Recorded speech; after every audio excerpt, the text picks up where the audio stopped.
Food act 2025 Karachi में 500 से जायद एग्जीबिटर्स और 80 से जायद ममालिक से आए 850 बैनुल-अक़वामी खरीदारों के साथ इस वक्त जारी है। आलमी फूड एंड बेवरेज मार्केट 2025 में $8.7 ट्रिलियन तक पहुंचने का इम्कान रखती है और 2034 तक ये $14.7 ट्रिलियन तक भी बढ़ सकती है। अब इस पूरी सूरत हाल में पाकिस्तान अपनी एग्री बेस और ज़रूरी मसनूआत के साथ बड़ी अहम अपॉर्चुनिटीज़ रखता है, लेकिन मौजूदा सूरत हाल उम्मीद अफजा नज़र नहीं आ रही है और जिसकी बड़ी अहम वजह क्लाइमेट चेंज के असरात से फसलों और दूध की पैदावार पर बुरा असर डाल रही है। मसाला जात के हवाले से अगर हम बात करें तो भारत और पाकिस्तान तकरीबन एक जैसे मौसमी हालात का शिकार हैं, लेकिन दुनिया में सबसे बड़ा मसाला पैदा करने वाला मुल्क भारत है जो आलमी स्पाइस मार्केट का 40 से 45% हिस्सा रखता है। इसके अलावा वियतनाम ब्लैक पेपर का सबसे बड़ा प्रोड्यूसर है। इंडोनेशिया लौंग और जायफल में नुमाया मकाम रखता है। चीन अदरक और सौंफ जैसे मसाले में बड़ी कुव्वत है। पाकिस्तान भी जीरा, धनिया और काली मिर्च एक्सपोर्ट करता है, मगर वॉल्यूम आलमी मार्केट लीडर्स के मुकाबले में बहुत कम है। ताहम इस शोबे में वैल्यू एडिशन, प्रोसेसिंग और ब्रांडिंग के जरिए पाकिस्तान के पास नुमाया तरक्की की गुंजाइश मौजूद है। फ्रेश सब्जियों और फलों की पैदावार के हवाले से अगर हम जायजा लें तो पाकिस्तान अपने आम, कीनू, आलू और प्याज के बाईस खित्ते में एक बड़ी अहम पोजीशन पर है, मगर चाइना, भारत और ब्राज़ील जैसे बड़े ज़रूरी ममालिक सब्जियों और फलों के मैदान में पाकिस्तान से कहीं ज़्यादा इनोवेटिव और बड़े साइज़ की मार्केट रखते हैं। पाकिस्तान में हालिया वर्षों में प्याज, कीनू और आम की एक्सपोर्ट्स में बेहतरी आई है। ताहम पायदार स्टोरेज, कोल्ड चेन और प्रोसेसिंग की कमी आलमी मार्केट शेयर बढ़ाने में एक रुकावट बनी हुई है। दूध की पैदावार के हवाले से यूएन के फूड और एग्रीकल्चर के इदारे के मुताबिक पाकिस्तान दुनिया का 5वां बड़ा दूध पैदा करने वाला मुल्क है। सालाना पैदावारी हजम इसे आलमी सतह पर मजबूत मकाम देता है, मगर दूसरी तरफ अगर हम न्यूजीलैंड से मुकाबला करें तो न्यूजीलैंड दूध की टॉप 10 पैदावार में बमुश्किल मौजूद होने के बावजूद $7.8 अरब से जायद की एक्सपोर्ट के साथ दुनिया का सबसे बड़ा दूध एक्सपोर्टर है। जर्मनी, अमेरिका, नीदरलैंड और बेल्जियम इसके बाद आते हैं।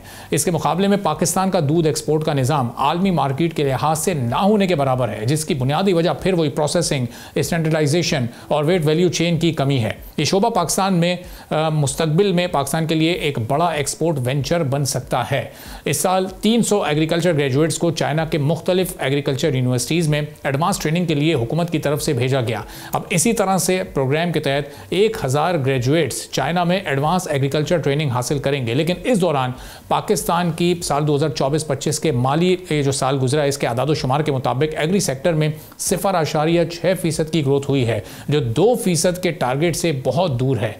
अब पाकिस्तान के जीडीपी का 24% तकरीबन एग्रीकल्चर पर इंहिसार करता है, लेकिन हालिया सालों में गंदम, कॉटन और मकई की पैदावार में 13.5% की कमी से इस सेक्टर की परफॉर्मेंस पर बहुत बुरा असर पड़ा है। पाकिस्तान के फूड एक्सपर्ट्स के मुताबिक अगर हम अपनी एक्सपोर्ट्स का कंपैरिजन आलमी मार्केट से करें तो 2023-24 में पाकिस्तान की एक्सपोर्ट्स $8.3 अरब तक पहुंच गई थी और इसमें सबसे बड़ा हिस्सा $3.8 अरब की चावल की एक्सपोर्ट का है। आलमी $1.5 ट्रिलियन की एग्री ट्रेड में पाकिस्तान का हिस्सा अब भी बहुत कम है। अब ये बढ़ कैसे सकता है और फूड एग्री जैसे इवेंट से पाकिस्तान को कितना फ़ायदा हो सकता है, इस पर हम बात करेंगे। शाह साहब सदर हैं सेन आबादगार बोर्ड के, हमारे साथ मौजूद हैं। तो महमूद साहब, बहुत सारे चैलेंजेस हैं इस वक्त पाकिस्तान में एग्रीकल्चर के शोबे को, ख़ासतौर पर क्लाइमेट चेंज, फिर जो इनोवेशन है उसकी कमी है, टेक्नोलॉजी से हम उस तरह से हम आहंग नहीं है जिस तरह बड़ी मईशतें इस वक्त हो चुकी हैं। तो अब ये जो एक फूड एग्री इवेंट हो रहा है, इस तरह के इवेंट्स, इसमें MOU साइन होना, इसमें एग्रीमेंट्स होना, कितना हमारी एक्सपोर्ट्स को बढ़ा सकते हैं और एग्रीकल्चर कितना ग्रो कर सकता है हमारा? जी, आपका बहुत बहुत शुक्रिया। सबसे पहली बात यह कि आपने बड़ा टाइमली प्रोग्राम और बड़ा अहम प्रोग्राम किया ज़राअत के हिसाब से। तो ये खुशाइन बात है कि फूड एंड एग्री एग्जीबिशन एक बड़े उसके स्केल के ऊपर हो रही है। थोड़ा सा जहन में रखिए, आपने जितनी भी बातें इंट्रो में कहीं बड़ी दुरुस्त कहीं, असेसमेंट आपकी ठीक है। एक आपको बात जो आपने 2-3 बातें नहीं कही वो मैं बता देता हूँ। हम कोई 13 मिलियन टन्स फ्रूट्स और वेजिटेबल्स पैदा करते हैं, जिनकी कोई फार्म गेट वैल्यू $3 अरब के करीब है। उसका 30 से 35% हम ज़ाया कर देते हैं। 5 से 7% से ज़्यादा एक्सपोर्ट नहीं करते।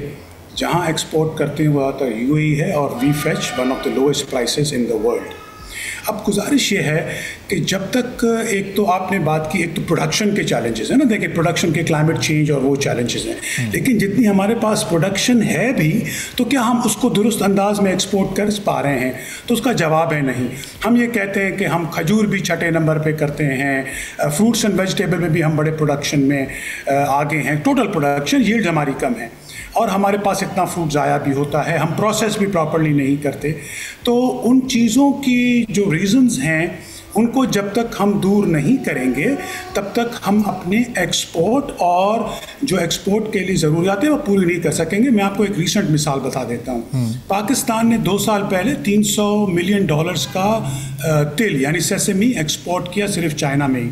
तो मैंने एक चाइनीज़ को कहा कि आप प्रोसेसिंग क्यों नहीं करते, यानी आप उसको प्रोसेस करें, आप उसको पेस्ट करके सॉस करके वहाँ इस्तेमाल करते हैं तो आपकी ट्रांसपोर्टेशन वेस्टेजेस भी कम आ जाएंगे, तो आप क्यों नहीं करते। तो उन्होंने कहा कि यहाँ का पॉलिसी का फुकदान है। एक आप इस बात से अंदाज़ा लगाएं कि ये सारा रूरल एरियाज़ में काम होना है, और अगर वहाँ पे बिजली ही 12-12, 14-14 घंटे नहीं है, आपके पास एक्सपोर्ट की स्ट्रैटेजी मौजूद नहीं है, तो हम किस तरह से इन जगहों पे इन्वेस्ट कर सकते हैं। पॉलिसी का फुकदान होना, जितने भी हमारे पास प्रोडक्शन है, और फिर उसके लिए प्रॉपर इंफ्रास्ट्रक्चर होना, वो 2-3 चीज़ें जब तक हम अपने पास दुरुस्त नहीं करेंगे तो ये आप स्पाइसेस हों, food and agri related, horticulture related चीज़ें आप एक्सपोर्ट नहीं कर सकेंगे। आप दुनिया के 6 नंबर पे खजूर पैदा करने वाले मुल्क हैं, लेकिन आप इंपोर्ट कर रहे हैं खजूर। वजह यह है कि आप जो रोज़ा खुलने के वक्त जो आपकी टेबल ईटिंग डेट होती है वो आप प्रोड्यूस ही नहीं करते, आप उसको ड्राई कर देते हैं, जिसको छुआरा कहते हैं। वो one of the lowest quality produce है जो आप एक्सपोर्ट करते हैं अपने मुल्क से। तो इस तरह की चीज़ों को आप जब तक अपने सामने रडार स्क्रीन पे नहीं रखेंगे, 4 से 5 साल की स्ट्रैटेजी नहीं बनाएंगे, तो आप जो चाइना जैसे ममालिक सी पैक का रूट और ओबॉर का रूट, उधर जो एक अपॉर्चुनिटी है हम उसका प्रॉपर्ली फ़ायदा नहीं उठा सकेंगे।